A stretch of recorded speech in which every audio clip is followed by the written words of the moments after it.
நல்லா தானே இருக்குது, சூப்பராக இருக்குது, சென்டிமெண்ட்டாக இருக்குது. அம்மா சம்மந்தமாக. எப்படிமா பிச்சைக்காரன் மாதிரி அந்த மாதிரி சென்டிமெண்ட்? அந்த மாதிரி இல்லை, அதை விட நல்லா தான் இருக்குது. பிடிச்சிங்களா படம்? ரொம்ப சூப்பர். படம் சூப்பராக இருந்துச்சு, நல்லா எமோஷ்னலாக இருந்துச்சு, நல்லா கருத்தாக இருந்துச்சு படம், நல்லா சென்டிமெண்ட்டாக இருந்துச்சு. அந்த படத்தில் ரெண்டாவது திருமணம் பண்ணுறது தப்பு இல்லை, அது சொல்கிறாங்க. இதெல்லாம் ஊரில் எதிர்க்கக்கூடாது. நல்லா தானே இருந்துச்சு. எந்த ஏஜ்லேயுமே ரீமேரேஜ் பண்ணிடலாம், அதுக்கு law based on true events. So நல்லா இருந்துச்சு. பிடிச்சிங்களா? பிடிச்சிருக்கு, ஃபேமிலியாக பார்க்கலாம். சூப்பராக இருக்குது. சூப்பராக இருக்குது. சமுதாயத்துக்கு ஏற்ற படம். நல்லா இருக்கலாம். நல்லா என்ன சொல்ல வராங்க படத்தில்? பெண்கள்லாம் எதுவும் ஒரு அடிமையாக இருக்கு, ஆணுக்கு அடிமையாக இருக்கக்கூடாது. ஒரு மறுமணத்தை பண்ணிவிட்டு அவங்க வாழ்க்கை அவங்க சந்தோஷமாக இருக்கணும். அப்போ தான் அவங்களுக்கு துணையாக இருக்க முடியும். அது ஒரு விழிப்புணர்வாக காட்டுறாங்க படத்தில்.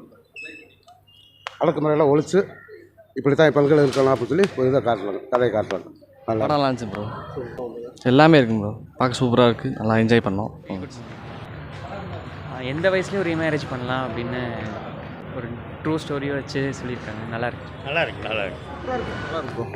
ஸ்டோரி இப்போ ஃபர்ஸ்ட் லைஃப் இதானப்போ செகண்ட் மேரேஜ் இப்போ ரொம்ப இதாக இருக்கனால செகண்ட் இப்போ எப்போனா திரும்ப பண்ணலான்ட்டு ஒரு நல்ல கான்செப்ட். நல்லாயிருக்கும், மூவி நல்லாயிருக்கும்.